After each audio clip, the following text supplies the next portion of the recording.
오늘 하나님 말씀은 출애굽기 15장 1절부터 3절까지 있는 말씀 함께 보시겠습니다. 출애굽기 15장 1절부터 3절까지 있는 말씀, 감사하고 찬양하라, 이런 제목으로 말씀을 드립니다. 이 시간에 다 함께 일어나셔서 한 목소리로 같이 읽겠습니다. 이때에 모세와 이스라엘 자손이 이 노래로 여호와께 노래하니 일렀으되, 내가 여호와를 찬송하리니 그는 높고 영화로우시며 말과 그 탄자를 바다에 던지셨음이로다. 여호와는 나의 힘이요 노래시며 나의 구원이시로다. 그는 나의 하나님이시니 내가 그를 찬송할 것이요 내 아비의 하나님이시니 내가 그를 높이리로다. 여호와는 용사시니 여호와는 그의 이름이시로다. 아멘. 아버지 하나님 감사합니다. 이 말씀을 통해서 우리가 왜 하나님께 감사해야 하는가, 우리의 마음에 있는 찬양을 하나님께 돌려서 우리 하나님을 영화롭게 하고 그로 인해 우리의 마음속에는 기쁨과 감사가 넘치는 저희들 되게 도와주시옵소서. 이 시간에 종의 입술을 주장해 주십시오. 예수님 이름으로 기도하옵나이다. 아멘. 앉으시겠습니다. 이스라엘 백성들이 극적으로 구원받고 하나님께 기쁨의 찬양을 드렸습니다. 그들의 앞에 당장이라도 삼켜버릴 것 같은 거센 파도가 있고 뒤에는 애굽의 군대가 창칼을 휘두르며 쫓아왔습니다. 일촉즉발의 그런 위급한 상황에서 모세가 지팡이를 높이 들었습니다. 하나님의 강한 힘이 바다를 갈라서 새 길을 만들었습니다. 절망과 죽음의 공포에 사로잡혔던 이스라엘 백성들이 하나님의 은혜로 구원받았습니다. 이 절망에서 찾은 희망, 고통 속에서 찾은 그 기쁨, 이 새 생명을 주신 하나님의 은혜를 생각하면서 하나님 앞에 감사의 찬양을 돌렸습니다. 이 전기를 발명했던 에디슨의 성공 스토리를 아시죠? 에디슨은 호기심 많고 모험을 좋아했고 자립심이 강했고 부지런한 소년이었는데 그가 학교에서 받았던 평가는 항상 납제였습니다. 저는 더 이상 이 아이를 가르칠 수 없습니다. 아무래도 이 아이는 지능이 모자라는 아이 같다. 선생님이 가르치기를 포기했던 학생이었고 게다가 사람들은 자꾸만 질문을 퍼붓는 에디슨을 이상한 아이로 보기도 했습니다. 그러나 그가 일생 동안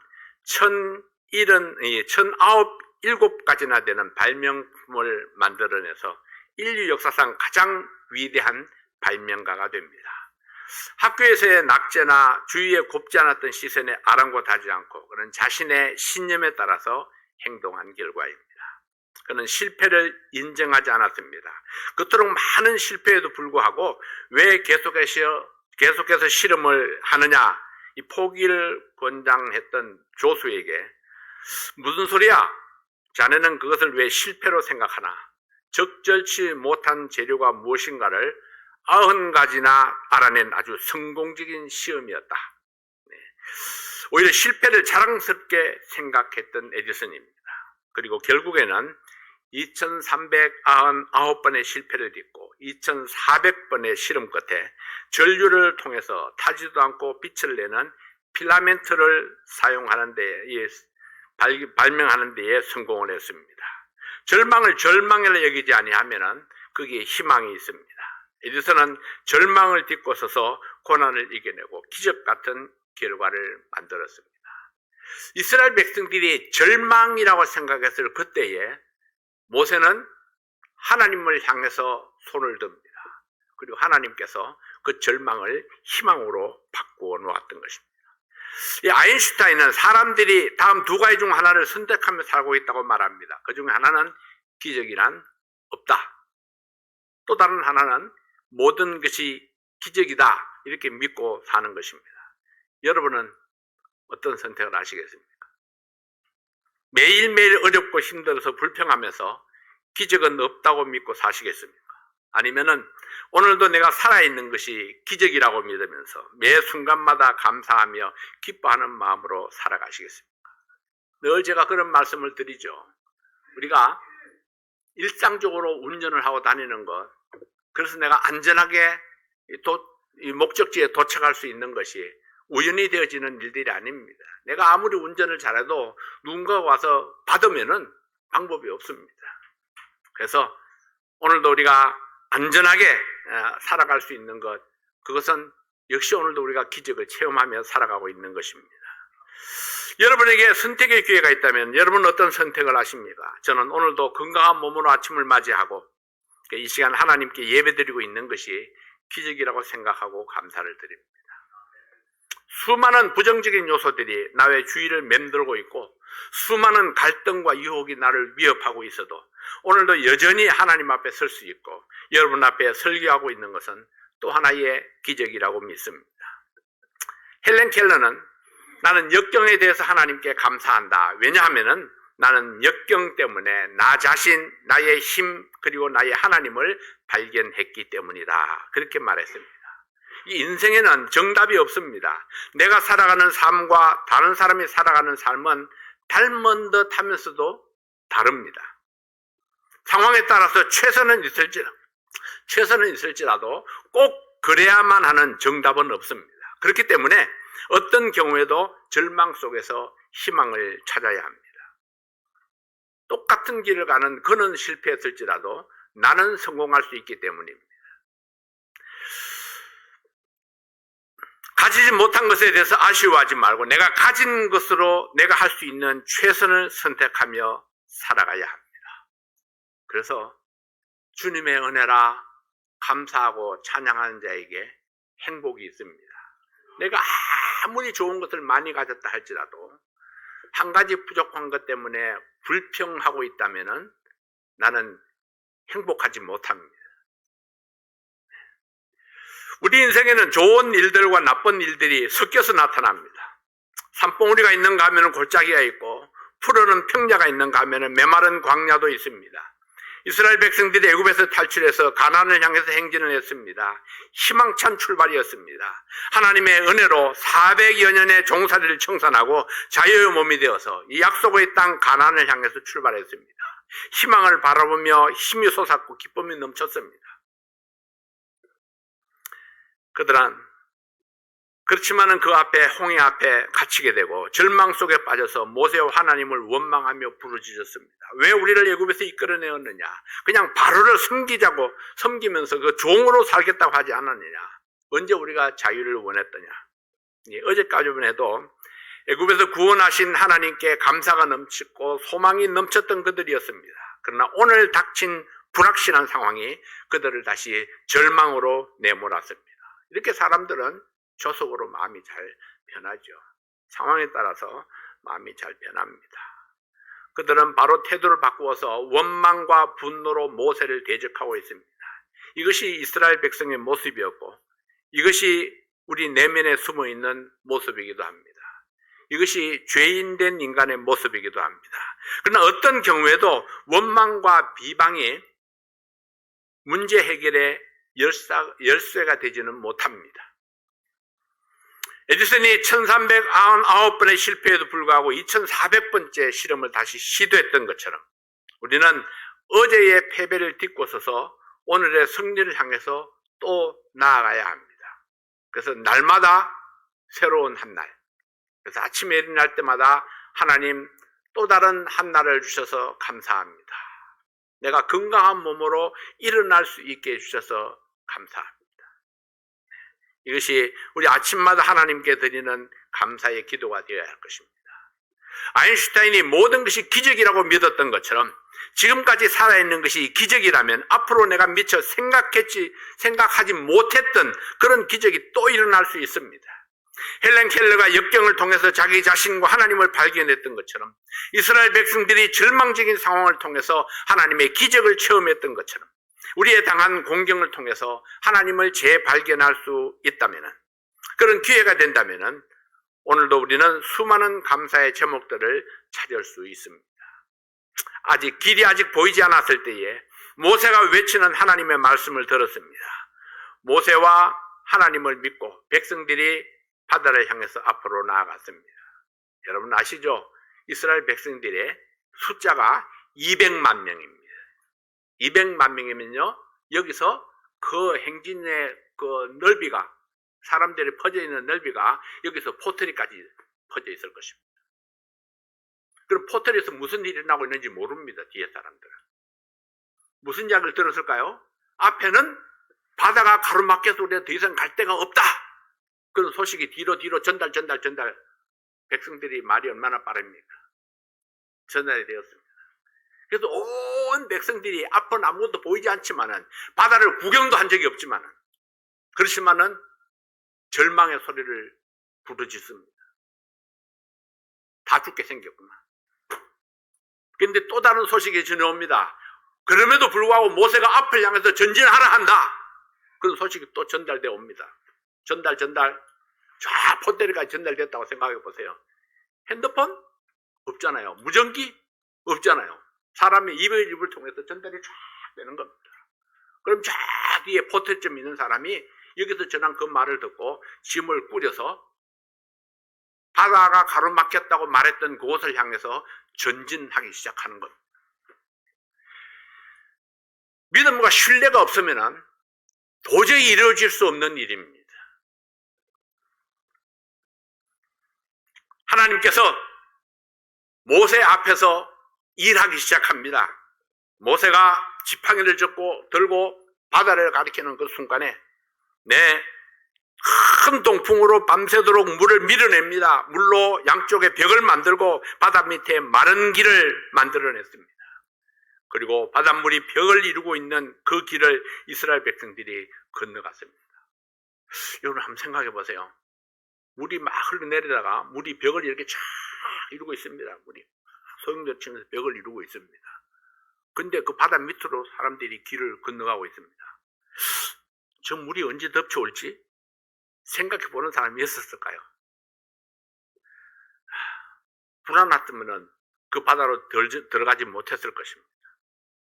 근데 모세가 앞장서서 지팡이를 잡고 걸어갑니다. 그리고 그 뒤에 백성들이 줄을 지어서 쫙 그 바다를 건너갑니다. 바다 밑에 질퍽거리는 땅이 아니라 마른 땅을, 수레를 끌고 그 가축들을 끌고 건너가는 겁니다. 목숨을 걸어야 갈 수 있는 길이었고 믿음이 있어야 건널 수 있는 길이었습니다. 바다 밑에 열려진 그 길이 나를 위해서 열려진 길이라는 그 믿음, 하나님께서 나를 안전하게 인도해 갈 것이라는 그런 믿음, 내가 안전하게 건너갈 때까지 그 무서운 파도가 나를 덮치지 않을 것이라는 그런 확신이 있어야 바닷속으로 들어갈 수 있습니다. 목숨을 하나님께 맡기고 바다 밑으로 뛰어들었을 때에 그들은 기적을 체험했습니다. 하나님의 능력을 만날 수 있었습니다. 그리고 곧이어서 애굽의 군사들도 그들의 뒤를 쫓아왔습니다. 근데 물벽을 이루고 있던 그 물이 갑자기 그냥 애굽의 군사를 덮쳐버렸습니다. 그리고 이스라엘 백성들은 안전하게 건넜지만 그들의 뒤를 따르던 애굽의 군사들은 물속에 수장되어 버리고 말았습니다. 하나님께서는 더 이상 애굽의 군사들이 이스라엘 백성들을 쫓아오지 못하도록 완벽하게 처리해 주셨습니다. 자, 구원받은 그들이 누군가가 외칩니다. 하나님을 찬양합니다. 하나님께서 우리를 위해서 승리를 주셨습니다. 바로의 말과 군사들은 모두 바다에 빠져 죽었습니다. 이제 아무도 우리가 가는 길을 방해하지 못합니다. 그때니 또 다른 사람이 말을 이었습니다. 하나님은 나의 힘이요 나의 노래입니다. 하나님은 나의 구원이십니다. 또 다른 사람들이 노래합니다. 그분은 나의 하나님이십니다. 하나님을 찬양합니다. 여기저기서 하나님의 은혜와 능력을 찬양합니다. 이스라엘 백성들이 일제히 입에서 찬양이 터져 나왔습니다. 출애굽기 15장에 기록된 감사의 찬양은 성경에 최초로 기록된 찬양입니다. 노예에서 해방된 이스라엘 백성들, 홍해의 기적으로 적을 물리치고 승리를 경험한 이 백성들은 노래하고 춤추며 손뼉치고 소고치면서 하나님을 찬양했습니다. 형식도 없고 일정한 틀도 없습니다. 음악성이나 음정이나 박자가 문제가 아닙니다. 하나님을 향한 감사와 승리의 그 감격이 광야를 흔들었습니다. 네, 하늘을 뚫고 하나님의 보좌를 흔들었습니다. 몸이 지쳐서 쓰러지도록 목이 쉬어서 소리가 안 나올 때까지 그들은 찬양을 부르며 춤추며 기뻐했습니다. 여러분 그 광경을 상상할 수 있습니까? 이들은 찬양을 통해서 우리에게 주는 믿음의 교훈은 무엇입니까? 첫째는 역경에서 벗어났을 때에 하나님을 찬양하며 기뻐해야 합니다. 1945년 8월 15일에 일본에서부터 해방이 선포되던 날, 네, 대한민국 만세를 부르면서 온 나라가 들끓었습니다. 기쁨의 함성이 전국을 뒤덮었습니다. 태극기가 물결을 이루었고 남녀노소를 막론하고 온 백성들이 거리로 뛰쳐나와서 만세를 불렀습니다. 지난 36년간의 그 일본의 압제가 너무나 서러웠기 때문에 해방의 기쁨도 그만큼 컸습니다. 이 절망적으로 살아오다가 역경 가운데 살아오다가 해방의 기쁨을 맞이했기 때문에 억제할 수 없는 기쁨의 감정이 온 국민들을 거리로 내몰았던 것입니다. 이스라엘 백성들도 절망에 빠져 있었습니다. 뒤에는 성난 애굽의 군대가 창칼을 들고 달려들고 앞에는 검푸는 파도가 넘실거리고 있어서 어느 곳으로도 피할 길이 보이지 않는 절망적인 그런 상황에 빠졌습니다. 그때에 모세가 바다를 향해서 지팡이를 들었고 하나님을 향해서 도움을 호소했습니다. 하나님께서 말씀하십니다. 이스라엘 자손을 명하여 앞으로 나가게 하고 지팡이를 들어 손을 바다 위로 내밀어 바다를 갈라지게 하라. 네, 아직 바다가 갈라지기 전에, 길이 생기기도 전에 파도가 넘실거리는 바다가 가로막고 있을 때에 백성들에게 앞으로 나아가도록 명령을 내리라 했습니다. 백성들이 해변을 향해서 전진해 갈 때에 그때 모세는 바다를 향해서 지팡이를 높이 들었습니다. 그때 하나님께서 바다 가운데에 세기를 열어서 하나님의 능력을 나타냈습니다. 생각할 수 없었던 길, 아무도 상상할 수 없었던 그런 길이 바다 가운데 길이 열렸던 것입니다. 진퇴양난의 역경 속에서 구원받은 그들이었기 때문에 하나님을 향한 감사 찬양이 온 마음을 다해서 하늘을 울리고 땅을 울리게 했던 것입니다. 절망했던 상황을 충분히 인식했었기 때문에 절망에서 구원받은 이 백성들은 그 기쁨을 주체할 수 없었고 손에 손을 잡고 기쁨의 찬송을 불렀습니다. 여러분, 구원받은 그리스도인에게 기쁨과 감사가 없다는 것은 그만큼 절박했던 자신의 상황을 이해하지 못했기 때문이 아닐까요? 내가 얼마나 절망적인 상황 가운데 있었는지, 지옥이 바로 우리 눈앞에 있었다는 사실을 인식하지 못했다면, 하나님 아니면 나에게 살 길이 전혀 없다는 사실을 인식하지 못했다면 우리는 구원의 기쁨을 이야기할 수 없을 것입니다.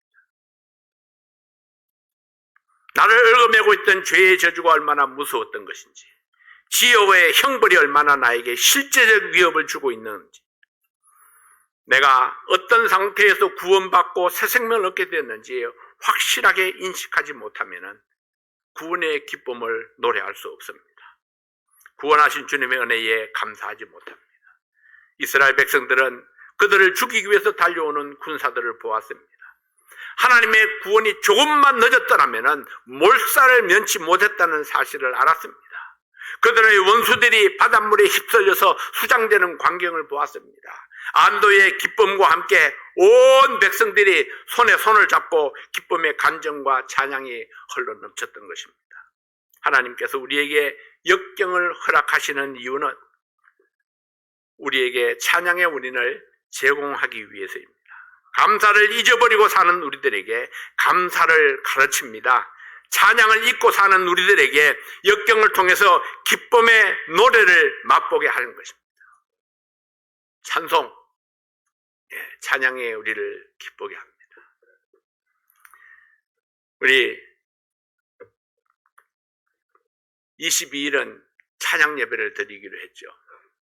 여러분들의 마음속에 있는 그 구원의 기쁨, 그 구원의 기쁨을 찬양으로 나타낼 수 있기를 원합니다. 여러분, 이스라엘 백성들이 노래를 잘 불러서 찬양했을까요?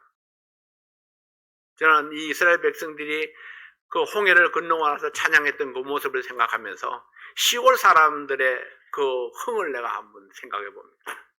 시골에 살면서요. 네. 그들의 흥은요, 옆에 있는 사람들까지 다 신이 나게 만듭니다.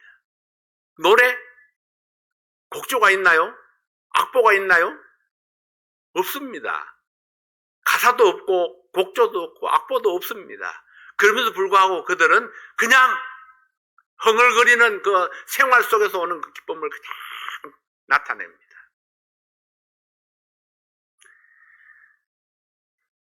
하나님께서 우리에게 주신 은혜를 생각한다면 우리에게 바로 그런 찬양이 있는 겁니다.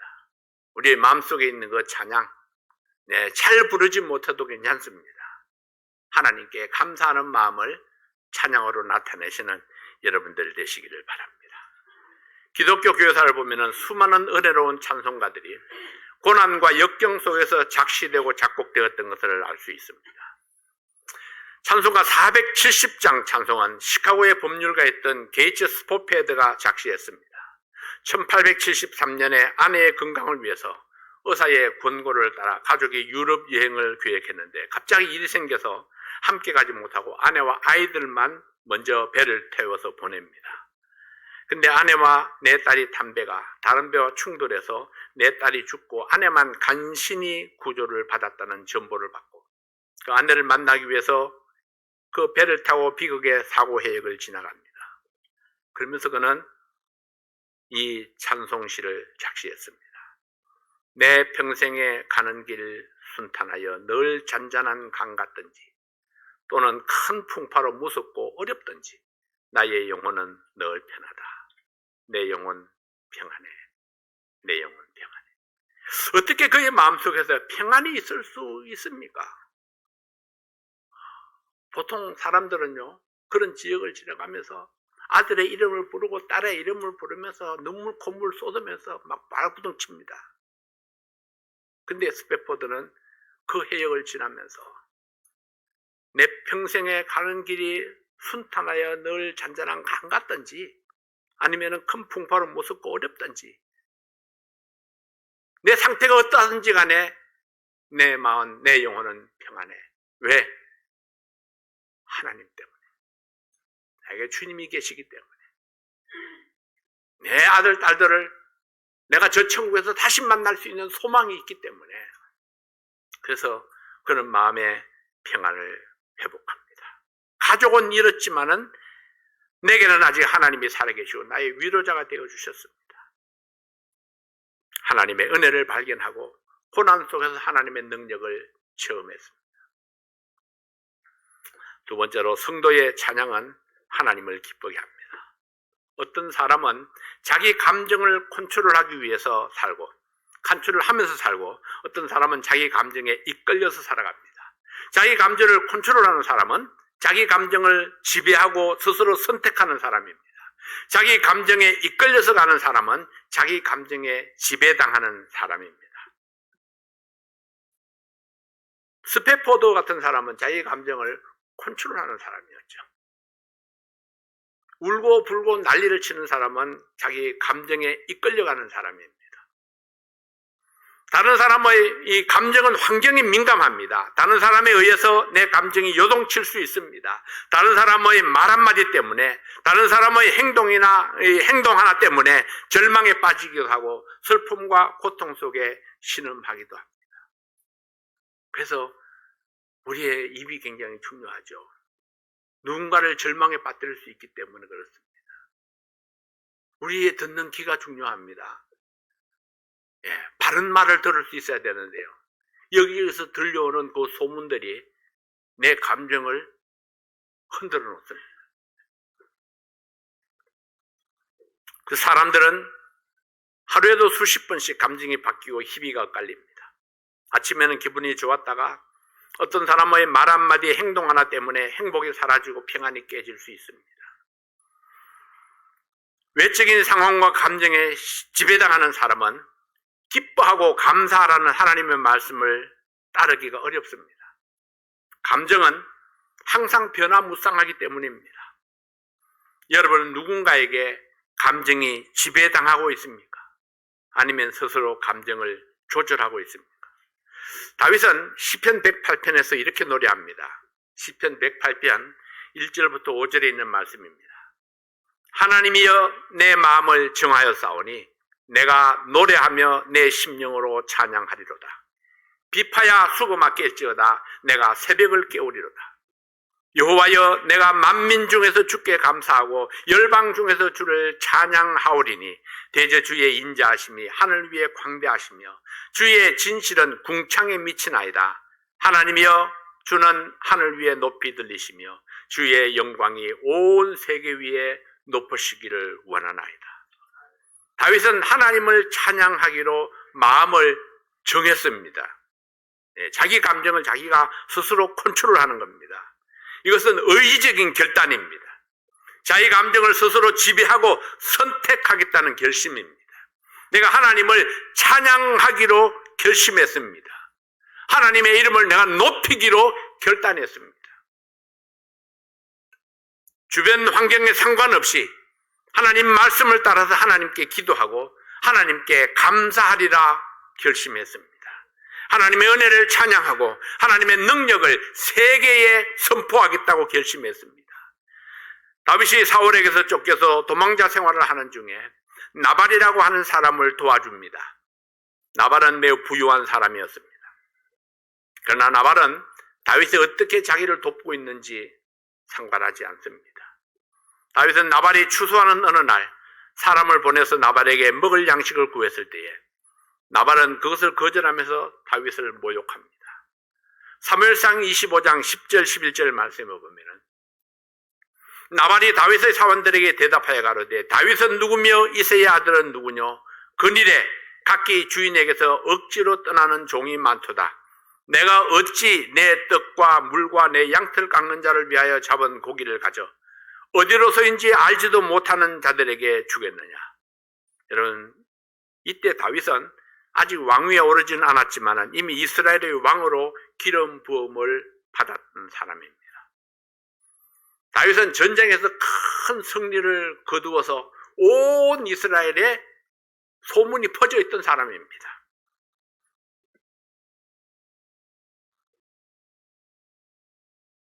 이스라엘 전국의 왕이 되지는 못했지만 그럼에도 불구하고 다윗은 이스라엘 왕으로 내정된 사람입니다. 근데 나발이 그러한 다윗에게 이런 어디로서인지 알지도 못하는 자들에게 내 양식들을 주겠느냐.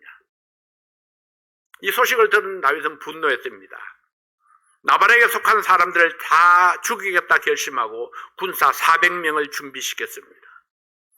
나발의 아내 아비가일은 하인들에게 지혜로운 여인으로 인정된 사람이었습니다. 여러분, 무엇이 지혜입니까? 문제를 만났을 때에 어떻게 할 것을 아는 사람이 지혜로운 사람입니다. 어떻게 할 것을 아는 사람. 사무엘상 25장 26절에 보면은 내 주여 여호와께서 사시고 내 주도 살아계시거니와 내 주의 손으로 피를 흘려 친히 보수하시는 일을 여호와께서 막으셨으니 내 주의 원수들과 내 주를 헤아리 하는 자들은 나발과 같이 되기를 원하나이다. 아비가일의 말을 들은 다윗은 하나님을 생각했습니다.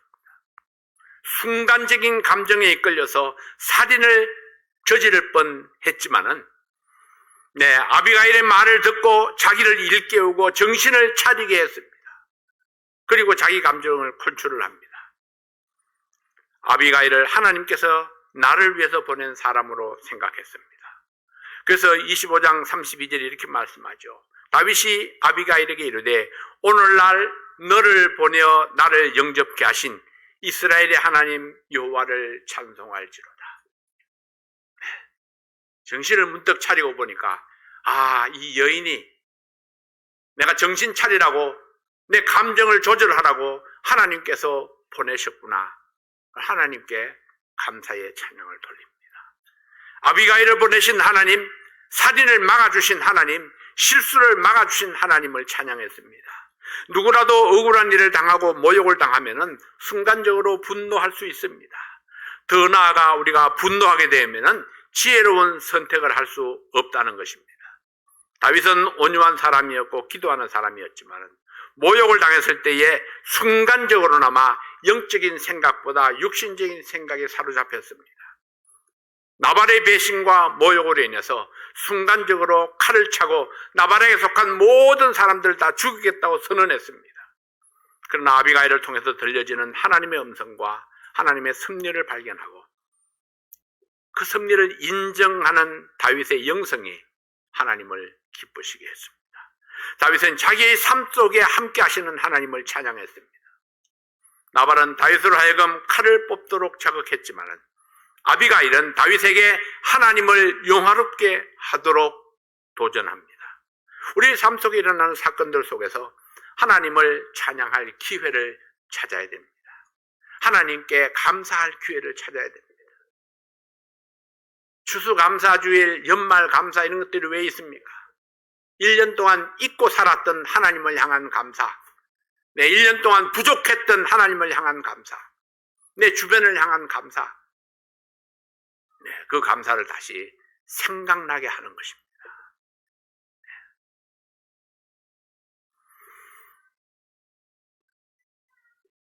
모세와 백성들이 하나님을 찬양하고 있을 때에 아론의 누이 미리암이 소고를 잡고 무리들 가운데 뛰어나왔습니다. 한 사람의 시작이 중요합니다. 미리암을 따라서 여인들이 너도 나도 소고를 잡고 춤을 추며 그 뒤를 따랐습니다. 그래서 온 백성들이 감사의 찬양을 하며 춤추고 기뻐했습니다.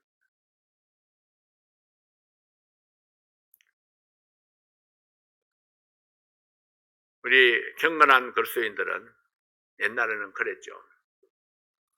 피아노를 교회에서 치는 것은 경건하지 못하다. 오르겐만 사용해야 된다. 그렇게 했었습니다.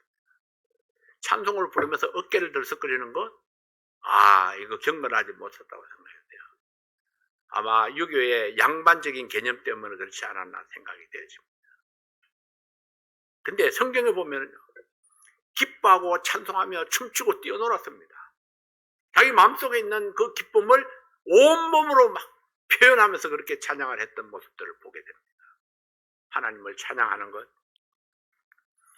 온 백성들 가운데 기쁨의 큰 찬양이 울려 퍼졌고, 우리의 삶 속에서 하나님께 감사하고 하나님을 찬양할 때에 그때에 살아계시고 역사하시는 하나님을 우리가 경험할 수 있습니다. 세 번째로 찬양은 기쁨을 주고 밝은 면을 비춰줍니다. 기뻐함으로 찬양할 수도 있지만은 여러분, 찬양함으로 우리의 기쁨이 넘쳐날 수 있습니다. 이스라엘 백성들이 불평하고 비난할 때는 가슴이 찢어지는 것 같았습니다. 암담하고 캄캄했습니다. 절망 속에 호적거렸습니다. 그러나 하나님을 찬양했을 때에 그들에게 기쁨이 넘쳤습니다. 춤을 추며 백성이 하나가 되었습니다. 성도들이 함께 할 수 있는 비결이 무엇입니까? 하나님이 행하신 일을 찬양하는 것입니다. 하나님의 승리를 찬양하는 것입니다. 내가 받은 축복을 보며 감사하는 것입니다. 이 땅에는 비록 암흑이 있을지라도 하나님께는 광명이 있다는 사실을 기억하시기 바랍니다. 폭풍이 불고 검은 구름이 하늘을 뒤덮고 있습니다. 온 세상이 캄캄합니다. 그러나 우리가 비행기를 타고 창공을 향해서 날아오려면은 비행기가 구름을 뚫고 고도를 높여서 올라가면은 검은 구름과 폭풍은 사라지고 햇빛을 받아서 밝고 장엄하고 거대한 구름과 산천들이 평화로운 모습으로 눈 아래에 펼쳐져 있습니다. 아래에서 올려다보던 구름과 비행기에서 내려다보는 구름은 똑같은 구름이 아니었습니다.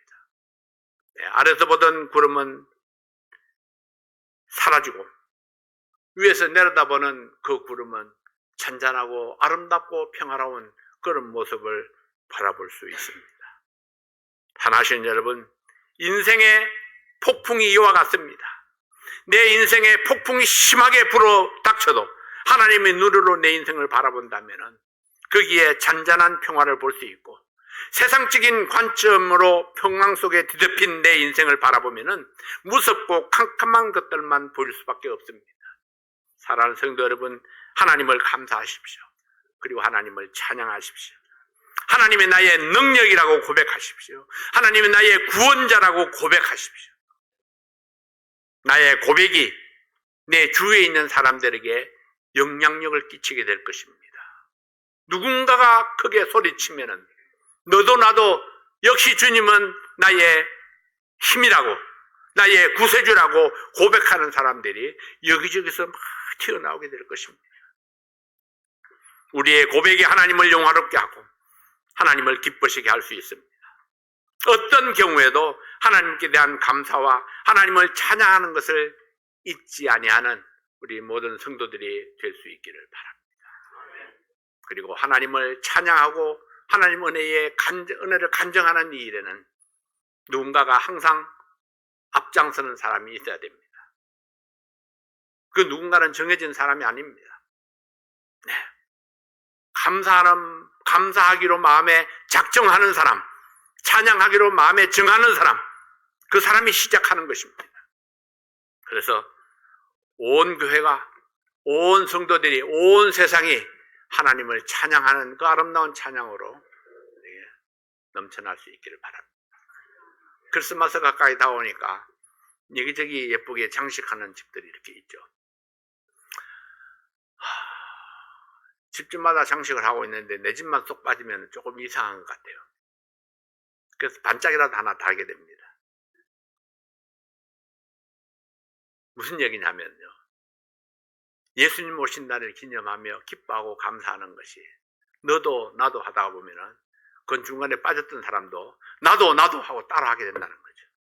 그래서 우리의 감사하고 기뻐하고 찬양하는 이 기쁨의 찬양, 간정, 그리고 우리 행위들, 이 모든 것들이 우리 모두에게 서로서로 영향을 끼쳐서 하나님의 영광을 나타내는 데에 여러분들이 하나가 될 수 있고 주체가 될 수 있다는 것입니다. 기도하겠습니다. 아버지 하나님 감사합니다. 오늘도 하나님께서 주신 놀라운 말씀을 인해서 감사합니다. 이스라엘 백성들이 구원받고 기뻐하고 감사하며 찬양하며 춤추었던 것처럼 아버지 하나님, 우리의 구원의 하나님을 생각하며 또 우리에게 베풀어 주신 그 놀라우신 은혜와 축복들을 생각하며 하나님께 감사하고 찬양하는 우리 모든 성도들 되게 도와주시옵소서. 기뻐하고 감사함으로 오늘도 행복한 하루가 되도록 축복해 주시옵소서. 예수님 이름으로 기도하옵나이다. 아멘.